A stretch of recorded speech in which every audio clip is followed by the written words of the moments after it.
শিগগিরই বাজারে আসছে টাকার নতুন ডিজাইনের নোট। ঈদের আগে বাজারে আসা এসব নোটের কোনোটিতেই থাকছে না বঙ্গবন্ধুর ছবি। জুলাই বিপ্লবে শহীদ, তারুণ্য, সুন্দরবন, ঐতিহ্য ও সংস্কৃতির বিভিন্ন বিষয় থাকছে নতুন নোটের নকশায়।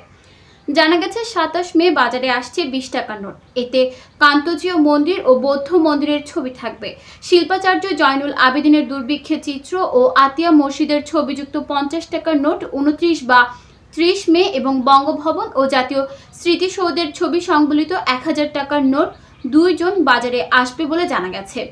ইউরোপ থেকে কাগজ সরবরাহে বিলম্ব হয় আবু সাইদ ও মুগ্ধের অবয়ব সংবলিত ৫ টাকার নোট বাজারে আসবে ঈদের পর।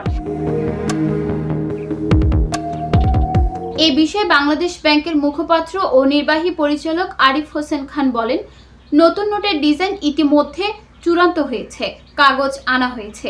১০০০ টাকার নোট সহ কয়েকটি ভিন্ন নোটের ছাপার কাজ শুরু হয়েছে। এবার কোনো নোটে মানুষের পুরোপুরি ছবি থাকছে না। তবে জুলাই বিপ্লবে শহীদ, তারুণ্য, সুন্দরবন এবং ঐতিহ্য ও সংস্কৃতির বিভিন্ন বিষয় থাকছে নতুন নোটের নকশায়। বাংলাদেশ ব্যাংকের এক কর্মকর্তা জানান, ৫ টাকায় থাকবে আবু সাইদ ও মুগ্ধের ছবি, ১০ টাকায় থাকবে তারুণ্যের ঐক্যের প্রতীক এবং জাতীয় মসজিদ বাইতুল মোকাররমের ছবি, ১০০ টাকায় থাকবে ইউনেস্কোর স্বীকৃত সুন্দরবনের চিত্রাহরিণ ও বাঘের চিত্র, যা সাবেক সরকারের বিদায়ের পর নোট রূপান্তরের প্রতীক।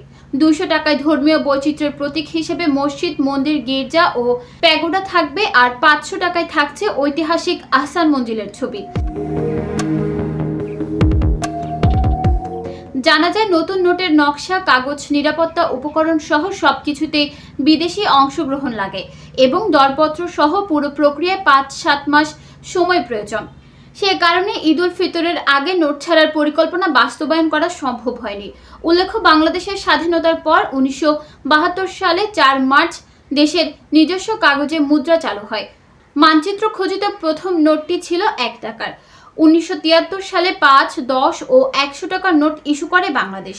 এরপর ৫০ ও ৫০০ টাকার নোটের প্রচলন করা হয় ১৯৭৬ সালে। ১৯৭৯ সালে ইস্যু করা হয় ২০ টাকার নোট।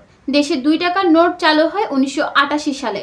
২০০৯ সালে ১৭ জুলাই বাজারে আনা হয় সবচেয়ে বেশি মানের ১০০০ টাকার ব্যাংক নোট। আর ২০২০ সালে সর্বশেষ বাজারে আসে ২০০ টাকার নোট। নিউজ ডেস্ক, চট্টগ্রাম সময়।